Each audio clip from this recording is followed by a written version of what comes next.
Ya kita orang Kristen. Kita ini garam, kita ini terang. Jangan sibuk menjadi garam. Jangan sibuk untuk menjadi terang. Karena Anda sudah diciptakan ketika Anda menerima Yesus sebagai Tuhan dan Juru Selamat, Anda itu garam. Anda tidak diperintahkan untuk menjadi garam karena Anda ini sudah garam gitu ya.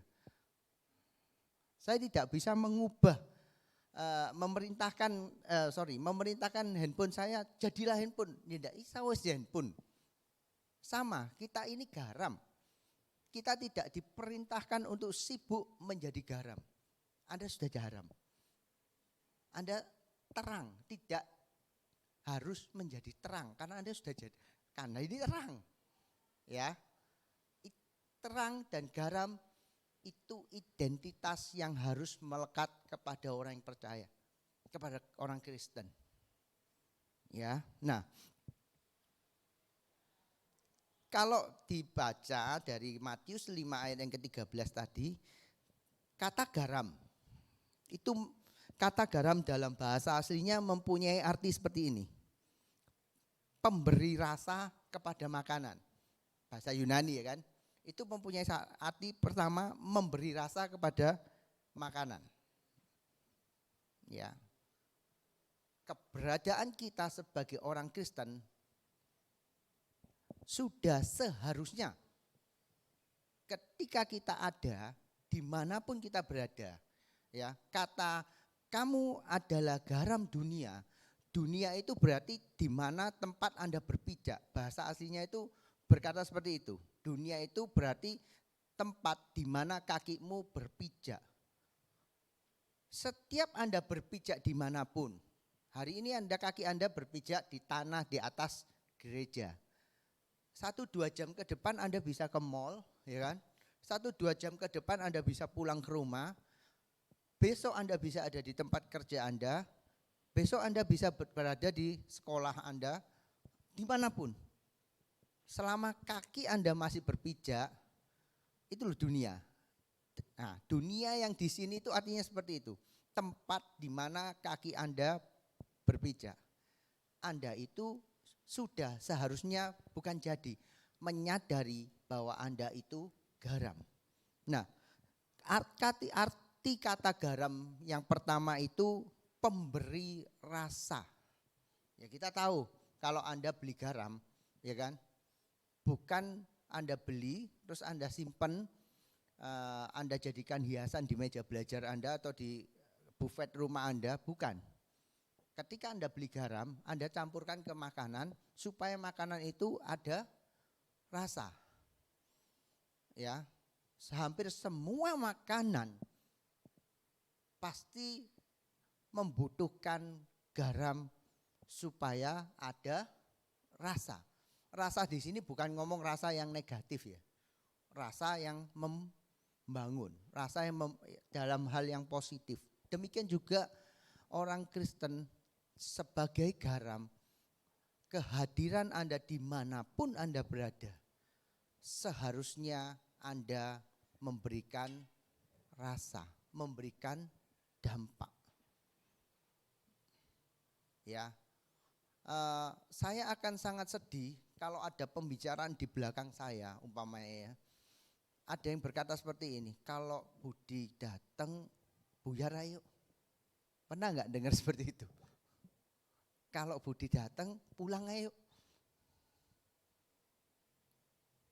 Apakah itu pernah menimpa Anda? Saya nggak tahu. Ya, kalau Budi ikut, mending nggak usah, nggak jadi ya. Pernah nggak menimpa Anda? Berarti Anda gagal menjadi garam. Harusnya semua orang menanti-nanti kedatangan Anda. Karena kalau tidak ada lu gak rame. Dalam artian bukan maksudnya rame bikin gaduh, bukan. Tapi memberikan efek, memberikan dampak ketika kehadiran kita sebagai garam di tempat itu. Suasana menjadi lebih baik. Seperti garam ketika dimasukkan dalam masakan. Masakan itu menjadi lebih, bukan asin, tapi berasa. Dalam sebuah masakan tidak memerlukan cuma garam dong. Ya, mungkin ada lada, saya nggak tahu ya. Yang pintar masak mungkin Peter ya kan. Kan tidak cuma satu material garam dalam satu masakan. Tapi ketika garam lupa dimasukkan, masakannya enak enggak? Masakannya jadi enggak enak. Seharusnya ketika ada orang Kristen masuk dalam sebuah lingkungan, ya, tidak membuat lingkungan itu malah menjadi lebih buruk, harusnya menjadi lebih baik. Itu loh, identitas kita sebagai orang percaya. Kita menjadi bumbu, kita menjadi dampak yang baik bagi tempat di mana kaki kita berpijak. Ya. Garam yang kedua mempunyai arti seperti ini di dalam bahasa aslinya. Sesuatu yang dapat membuat tanah itu menjadi lebih baik untuk ditanami. Ya. Garam yang kedua mempunyai arti sesuatu yang bisa membuat tanah itu menjadi lebih baik untuk ditanami. Seharusnya seorang yang sudah percaya, seorang Kristen, dimanapun kakinya berpijak, dia harus menjadi sebab sebuah sesuatu itu boleh bertumbuh menjadi baik. Lingkungannya itu sangat kondusif untuk membuat sebuah atau sesuatu itu bertumbuh menjadi baik. Itu loh tugasnya kita, identitas kita itu. Paham ya? Kalau umpamanya kita masuk ke dalam sebuah lingkungan, lingkungan ini akan lebih cepat berkembang karena kehadiran kita. Gereja ini, youth ini, ketika ada seorang yang bernama Marco, Peter atau Yafet, Maxi, ini boleh berkembang lebih cepat. Itu arti garam dalam bahasa aslinya. Sesuatu yang membuat tanah itu boleh lebih cepat untuk bertumbuh ketika ditanami. Seharusnya identitas orang Kristen itu mempunyai fungsi seperti itu. Ketika dimanapun dia masuk, dalam lingkungan kerjamu, ya, dalam lingkungan sekolahmu, bahkan di keluargamu, harusnya pekerjaan di tempat di mana kamu bekerja, ketika ada orang Kristen, itu pekerjaannya berjalan semakin baik, perusahaan harus semakin berkembang. Coba diperiksa. Kita akrab gak? Sering dengar gak kata-kata, oh percuma kalau menerima pegawai Kristen. Pernah gak dengar gitu?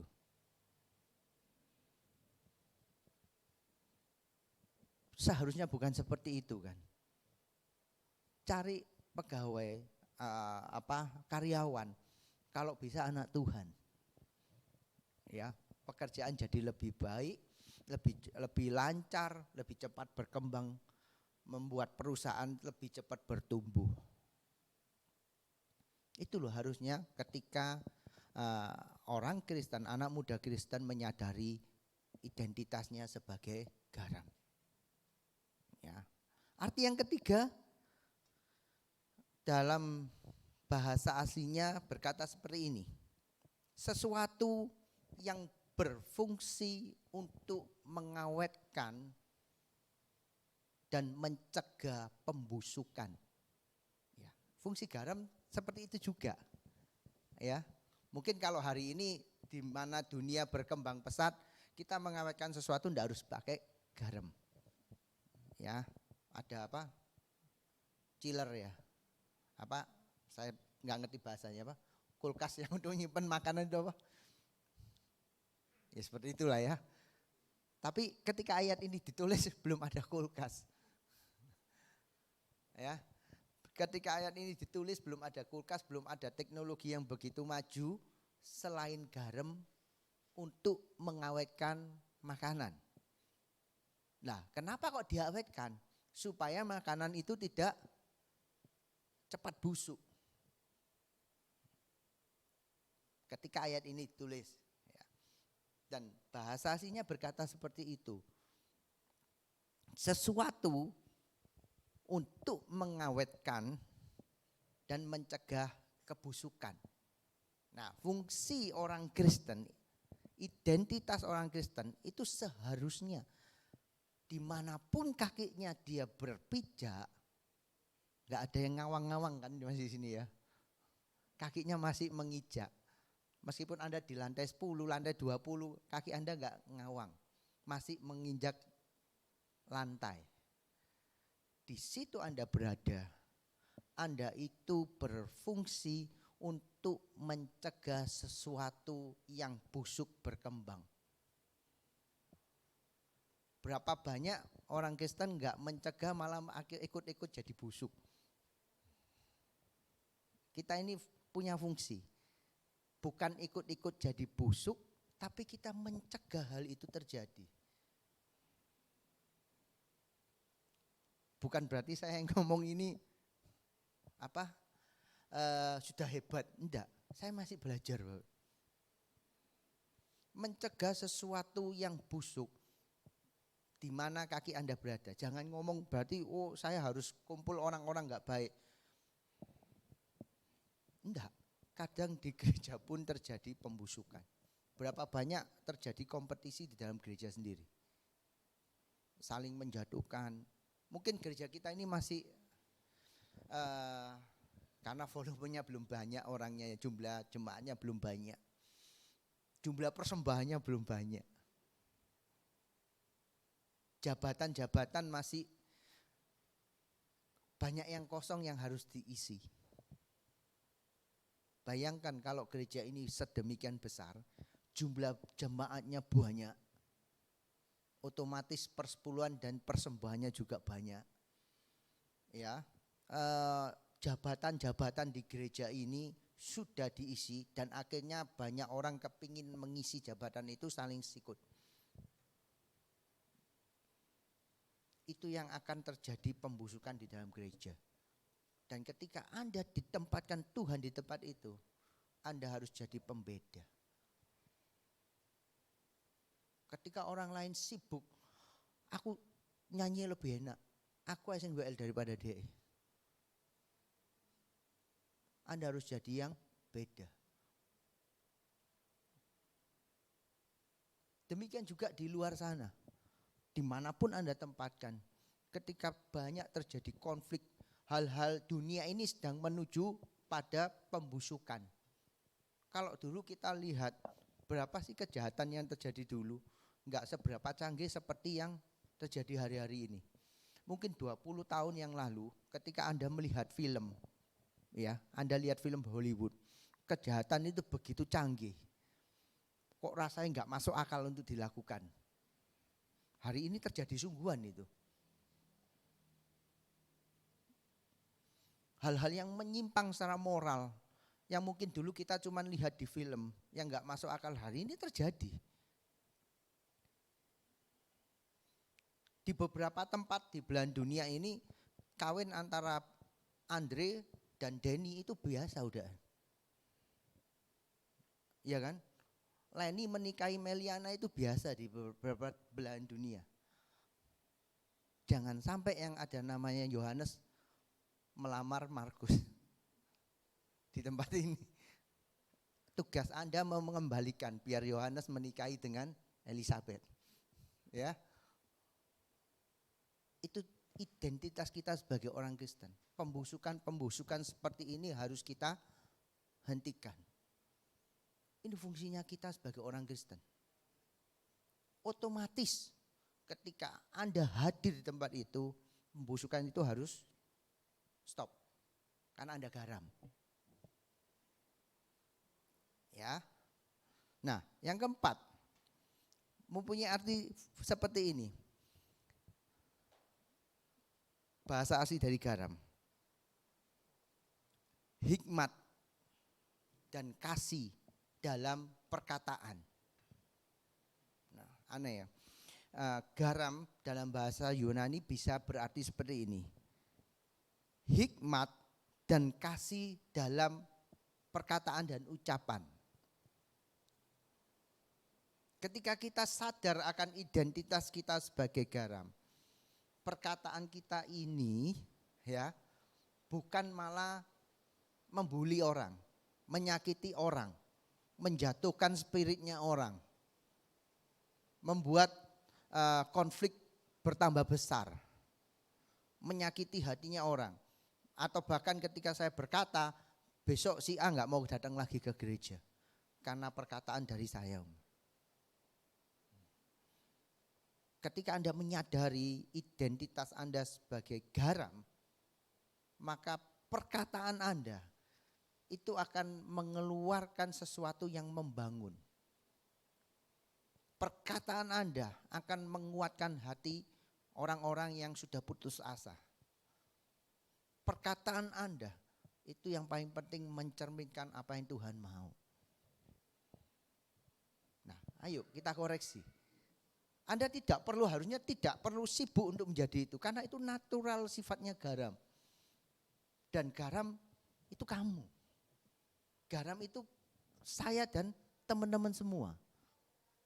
Ketika Anda menyerahkan hidup Anda kepada Yesus, Anda menerima Yesus sebagai Tuhan dan Juru Selamat. Yes, kamu itu garam. Ya. Paham ya tadi ya, ada 4 arti dari garam.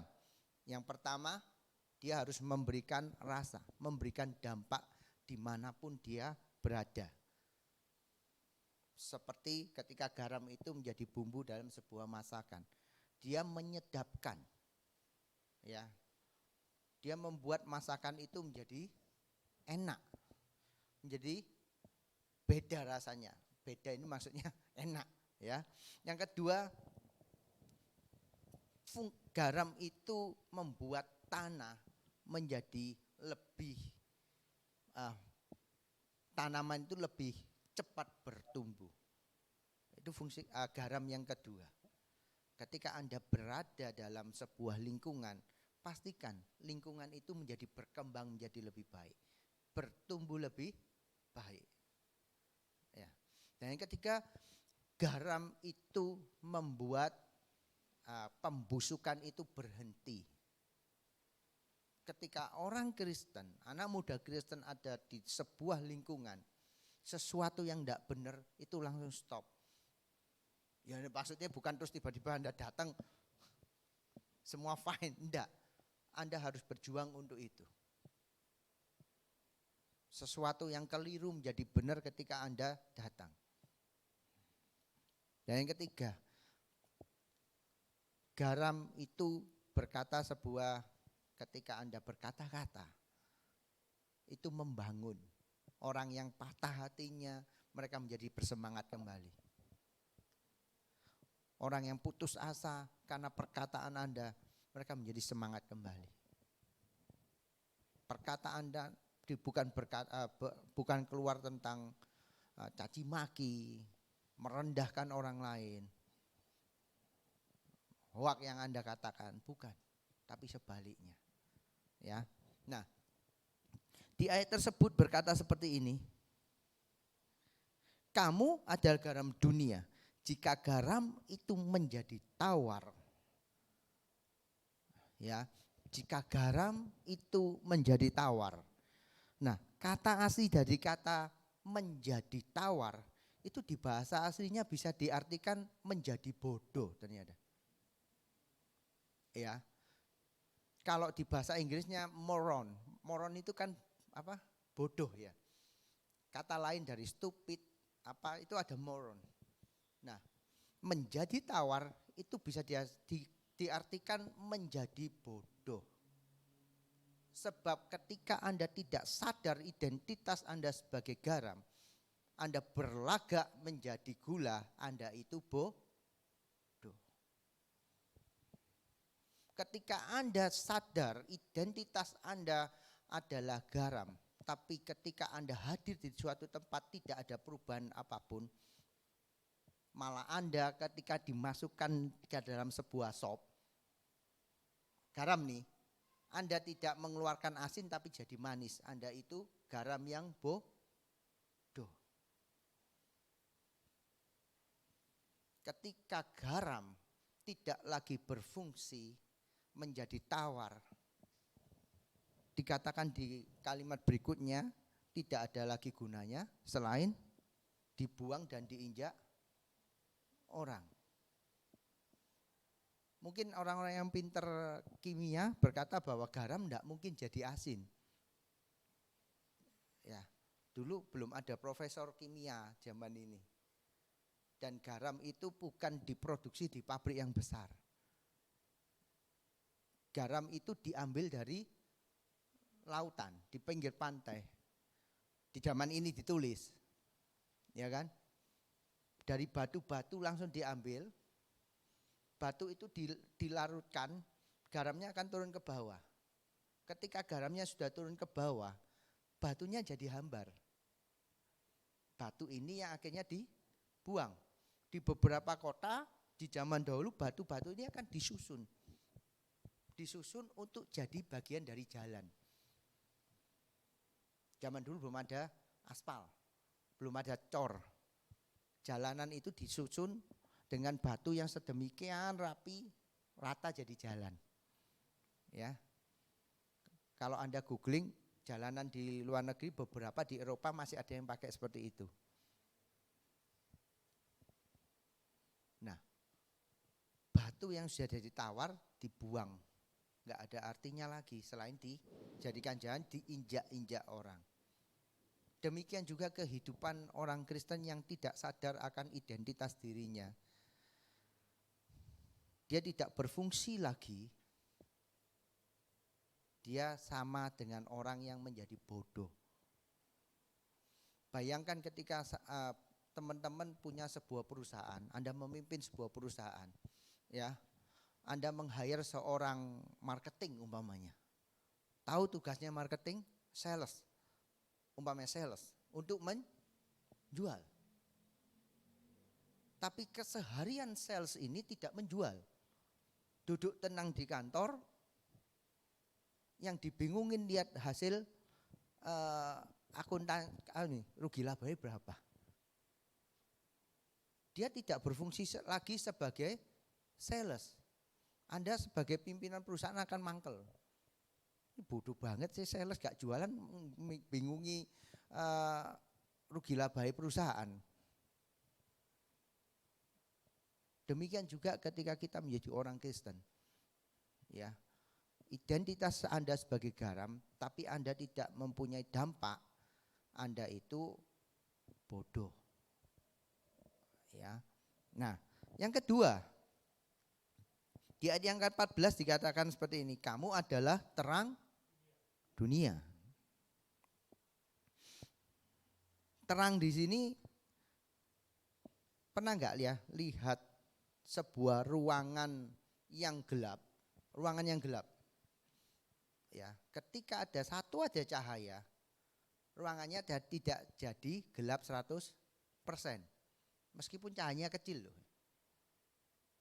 Ya, ruangan yang gelap 100%, ketika dimasukin cahaya kecil aja, ruangan itu tidak jadi gelap 100%. Ya, tapi sebaliknya, kalau di siang hari nih, Anda berdiri di pinggir jalan, semendung, setebal-tebalnya mendung, awan itu tebalnya gimana pun, Anda masih bisa lihat orang di sebelah Anda. Ya, cahaya, terang itu tidak bisa dipengaruhi oleh gelap. Tapi sebaliknya, gelap itu bisa dipengaruhi oleh terang. Gelap itu bisa pergi ketika terang itu ada. Bukan terang itu pergi ketika gelap itu datang. Nah, terang ini adalah kita. Orang yang ngomong kita ini Kristen, kita ini terang. Nah, seharusnya kita sebagai terang, kita ini mempengaruhi sekeliling kita yang gelap. Semua pasti setuju bahwa keadaan dunia ini semakin hari tidak semakin baik. Ya. Tapi di dalam Tuhan, Tuhan akan membuat perbedaan. Ini lain lagi. Tapi setuju dulu bahwa keadaan dunia ini semakin hari tidak menjadi semakin baik. Seakan-akan menjadi baik karena hal-hal yang tidak baik semakin hari semakin biasa dilakukan, akhirnya menjadi standar suatu yang benar, padahal tidak benar. Ya seperti saya tadi ngomong, pada awalnya di negara-negara barat itu ya tadi saya ngomong, Michael tidak bisa menikahi Matthew, ya kan?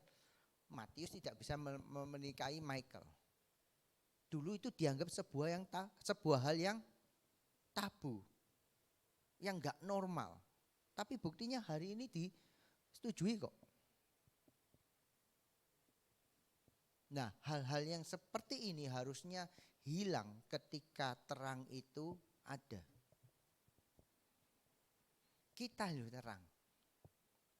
Garam dan terang ini berbicara tentang dampak. Kehadiran kita sebagai terang itu menjadi dampak, membukakan sesuatu hal yang hari ini keliru tapi sudah dianggap sebagai sebuah hal yang lumrah oleh masyarakat, itu menjadi kelihatan ini loh keliru karena kita sudah melakukan hal yang benar.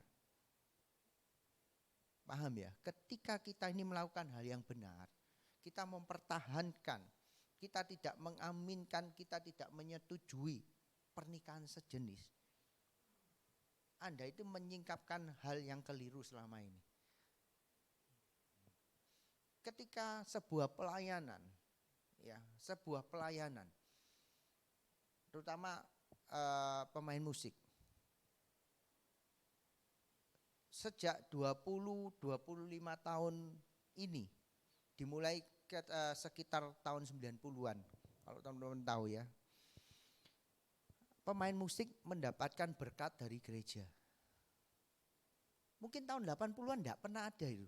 Kalau teman-teman tahu ya, di tahun 80-an enggak pernah ada pemain musik mendapatkan berkat dari gereja. Pada awalnya gereja itu bermaksud baik. Ya, kamu main musik, gereja ada berkat dikasih. Kasih. Pemain musiknya masa dikasih enggak mau. Manusiawi terima. Anda menganggap ini sebagai berkat.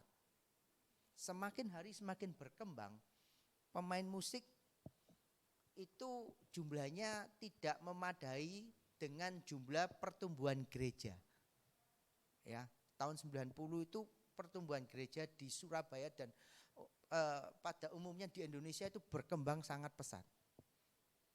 Jumlah gereja lebih banyak daripada jumlah pemain musik.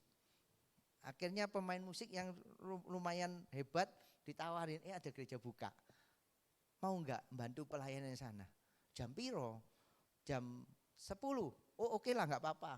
Kebaktian di gerejaku jam 7. Pindah ke sana dia. Bukan pindah, bantu.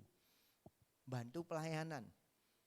Ya, karena gereja buka, mereka tidak mempersiapkan para pemain musik untuk membuka ladang yang baru awalnya, ya kan? GABMC ada di Surabaya Pusat lah ini ya. Di timur belum ada. Dan gereja waktu itu juga belum sedemikian banyaknya. Kita buka di timur, tapi tidak sadar kita tidak punya pemain musik untuk untuk mengiring ibadah. Comot dari sana, comot sana. Akhirnya pemain musik ini berubah hatinya. Loh kok enak ya gereja ini ngasih 100.000, di tempatku 75. Dan itu hari ini itu menjadi hal yang umum. Bukankah ini sesuatu yang gelap harusnya, yang tidak bisa lagi dibenarkan? Gerejanya tidak pernah salah ngasih. Sikap hati para pemain musik ketika dia memilih, kenapa enggak tak kerjakan yang 150 daripada saya kerja yang 100? Harusnya ketika terang itu ada, kita membuat hati para pemain musik ini berbalik. Mereka tidak lagi memperhatikan berapa besar berkat yang dia terima. Ini loh terang. Ketika hal yang gelap itu sudah berlangsung, ketika kita hadir di tempat di mana kita berpijak, hal-hal seperti itu harusnya semakin hari hilang. Itu di dunia gereja loh. Apalagi kalau kita keluar dari gereja ini. Berapa banyak di luar sana hal-hal yang benarnya enggak benar. Sudah dianggap sebuah hal yang wajar. Dengan kehadiran kita sebagai terang, kita ini terang. Hal itu akan tersingkap. Oh keliru ya, karena ada kita hadir di tempat itu.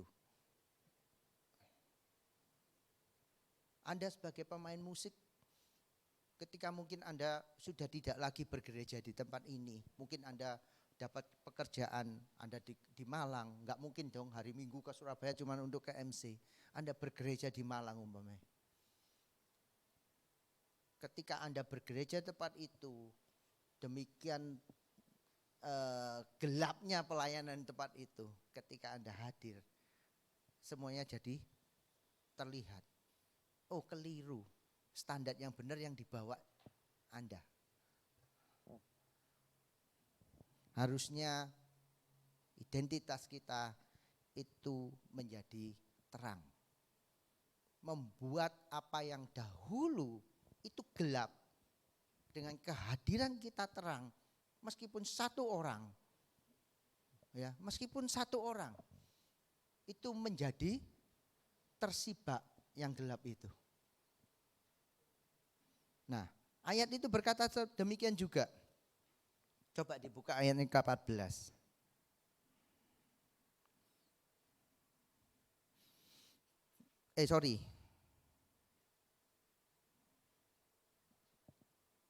Ayat yang ke-15, Lagi pula orang tidak menyalakan pelita, lalu meletakkannya di bawah gantang.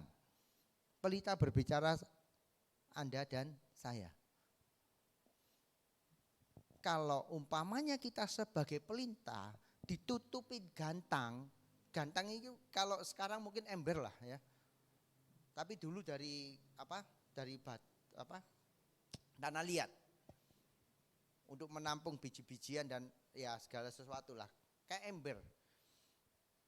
Ketika Anda ini terang dan Anda ditutupin sesuatu, Anda terang, Anda dikalahkan oleh kegelapan. Pernah coba nyalakan lilin, ya lilin yang setinggi ini, Anda tutupin dengan ember yang lebih besar, tutup plek. Yang terjadi lilinnya apa? Mati. Bukan lilinnya malah membakar ember loh, gak mungkin loh. Ya, kecuali ini obor ya, Anda bisa terbakar. Tapi Anda ini lilin. Ditutupin gantang, mati. Jangan sampai Anda menjadi terang, bukan memberikan dampak, tapi Anda yang dipengaruhi. Mati Anda di hadapan Tuhan. Anda masuk ke sebuah pelayanan, ya kan? Yang pemain musiknya melihat berkat, PK. Dan Anda ketika Anda mempunyai hati yang benar di gereja asal Anda masuk ke situ, kok enak ya? Di nggonku dulu nggak dikasih, di sini lumayan dapat 100 per ibadah. Dan Anda masuk ke dalam lingkaran itu. Anda seperti pelita yang ditutupin oleh gantang itu. Dan akibatnya pelita itu mati. Anda menjadi orang yang kehilangan identitas Anda sebagai orang Kristen. Sadar teman-teman ya. Ukurannya apa sih? Minggu lalu saya sharingkan tentang ini juga, meskipun bukan terang dan garamnya, ya kan. Tapi teman-teman nanti baca, coba nanti di ayat 3 sampai ayat yang ke-10, masih di pasal yang ke-5, nanti baca di rumah. Harusnya ketika Anda menjadi garam, ketika Anda ini garam, Anda ini terang, Anda menyadari identitas Anda, ada ukuran yang bisa untuk kita jadikan patokan. Apakah saya sudah berfungsi, garam saya, terang saya? Sebagai orang Kristen saya ini sudah berfungsi enggak? Ayo kita baca di ayat yang ke-16. Ini terakhir, saya undang teman-teman bisa pemain musik, WL Singer boleh maju ke depan.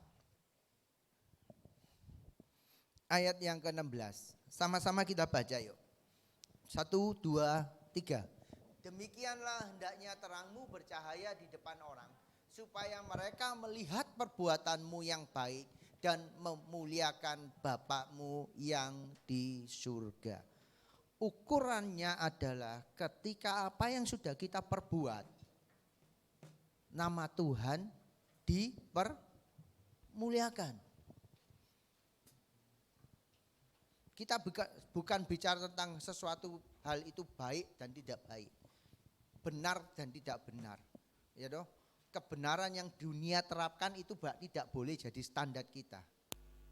Karena kebenaran yang dunia terapkan itu kadang malah sesuatu yang sebenarnya tidak benar, yang seperti saya tadi katakan.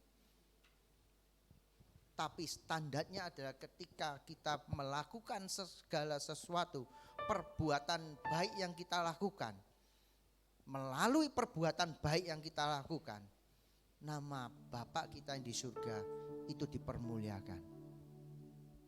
Jadi menjadi garam, menjadi terang, itu identitas. Jadi tidak perlu sibuk untuk menjadi orang yang sok baik, menjadi orang yang sok benar. No, itu identitas Anda.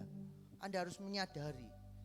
Dan ketika Anda menyadari hari itu, maka Anda akan melakukan segala sesuatu perbuatan itu baik. Dan ketika Anda melakukan segala sesuatu perbuatan baik itu, nama Tuhan harus dimuliakan atas kehidupan Anda. Saya undang teman-teman bangkit berdiri.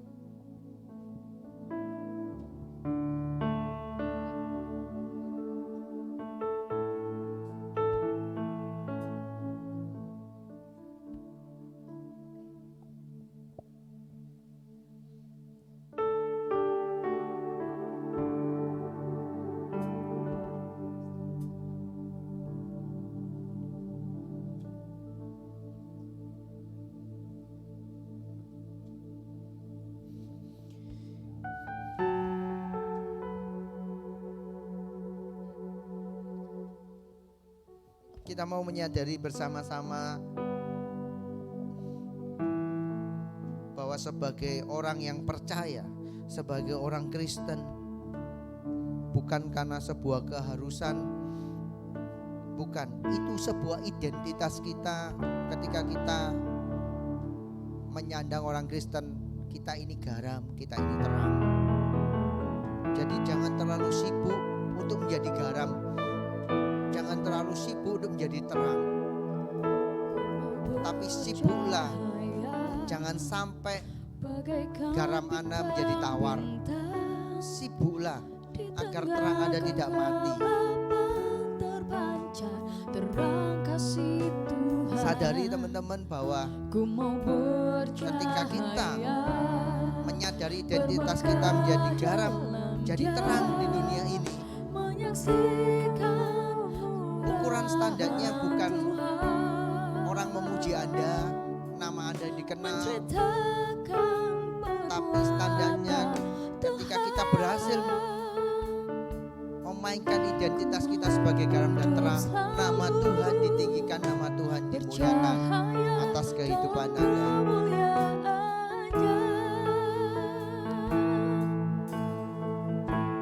Katakan, ku mau hidup seturut kehendak-Mu, mengerjakan keselamatan yang telah Kau beri. Biarlah hidupku menjadi jawaban setiap orang yang membutuhkan.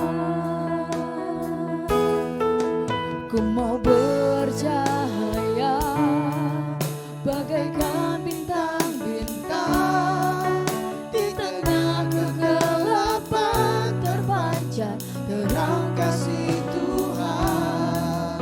Ku mau bercahaya bermegah dalam Dia, menyaksikan kemurahan Tuhan, menceritakan perbuatan Tuhan. Ku rindu hidup selalu bercahaya dalam kemuliaan-Nya.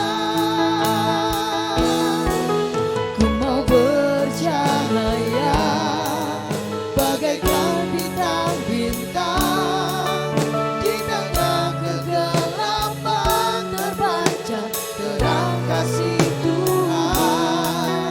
Ku mau bercahaya bermegah dalam Dia, menyaksikan kemurahan Tuhan,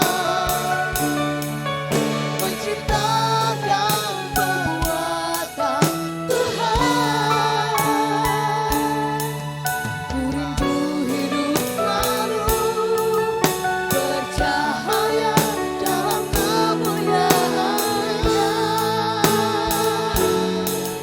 Ku rindu hidup selalu bercahaya dalam kemuliaan-Nya. Sekali lagi katakan, Ku rindu hidup selalu bercahaya dalam kemuliaan-Nya. biarlah hidup kita senantiasa bercahaya, memancarkan kasih Kristus dalam kehidupan kita, sehingga ketika kita menyadari hidup kita harus menjadi dampak, hidup kita harus menjadi pengaruh. Ketika kita ada dimanapun Tuhan tempatkan kita hari-hari ini, mereka melihat Kristus, mereka melihat Yesus ada dalam perkataanmu, dalam perbuatanmu, dalam pemikiran tingkah laku, maka nama Tuhan harusnya dipermuliakan atas kehidupan kita. Kita ini garam, kita ini terang. Jangan terlalu sibuk untuk menjadi garam, untuk menjadi terang, tapi sibuklah mencegah agar garam kita ini tidak lagi tawar, terang kita tidak mati. Tapi melalui identitas kita, sekali lagi biar nama Tuhan dimuliakan atas hidup kita. Di dalam nama Yesus. Tuhan, terima kasih buat firman-Mu, mampukan Roh Kudus untuk setiap kami ini benar-benar menyadari fungsi kami, identitas kami sebagai garam dan terang atas dunia ini, atas dimanapun Tuhan tempatkan kami, sehingga Tuhan setiap perbuatan, perkataan, pemikiran kami semua mencerminkan Kristus dan nama Tuhan ditinggikan, dimuliakan atas kehidupan kami. Di dalam nama Yesus kami berdoa, haleluya, amin.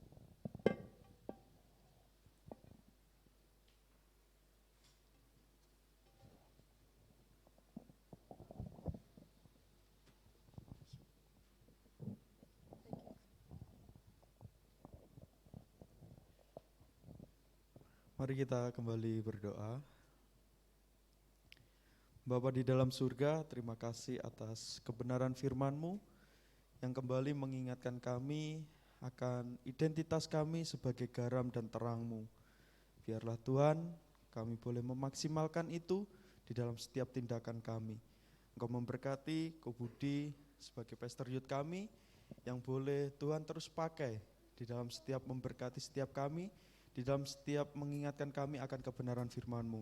Kiranya Tuhan tambah-tambahkan hikmat yang daripada Engkau, bahkan di dalam setiap pekerjaannya pun Tuhan jadikan berhasil sesuai dengan kehendak-Mu saja. Setiap pelayanan demi pelayanan yang akan dikerjakan pun Tuhan yang menyertai dan Tuhan yang memberikan kekuatan. Terpujilah nama-Mu Tuhan, sebentar lagi kami akan memberikan persembahan. Kiranya persembahan ini boleh menyenangkan hatimu, dan boleh kami pakai untuk kemuliaan nama-Mu. Di dalam nama Tuhan Yesus Kristus, haleluya, amin. Persembahan boleh dijalankan. Shalom. Shalom. Shalom. Ya, pengumuman untuk hari ini kita kembali lagi di minggu depan untuk boleh sama-sama menikmati ibadah Yud di tempat ini tepat jam 12 siang. Dan teman-teman pun juga boleh hadir di jam 9 pagi di ibadah umum. Kiranya kebenaran firman Tuhan yang disampaikan boleh memberkati setiap kita. Dan juga perlu diingatkan kembali di tanggal 12 Desember adalah hari kita memperingati atau hari kita boleh ibadah Natal, dan kiranya teman-teman boleh kembali bergabung untuk kita sama-sama diberkati oleh kebenaran firman Tuhan. Demikian pengumuman yang dapat saya sampaikan atau kami sampaikan. Tuhan Yesus memberkati. Puji nama Tuhan, kita mau akhiri ibadah ini. Saya undang semua bangkit berdiri.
Seluruh bumi ini Tuhan boleh diterangi oleh terang kasih setiap kami Tuhan. Mungkin kami hanya sebuah lilin-lilin kecil ketika kami menyadari identitas kami Tuhan.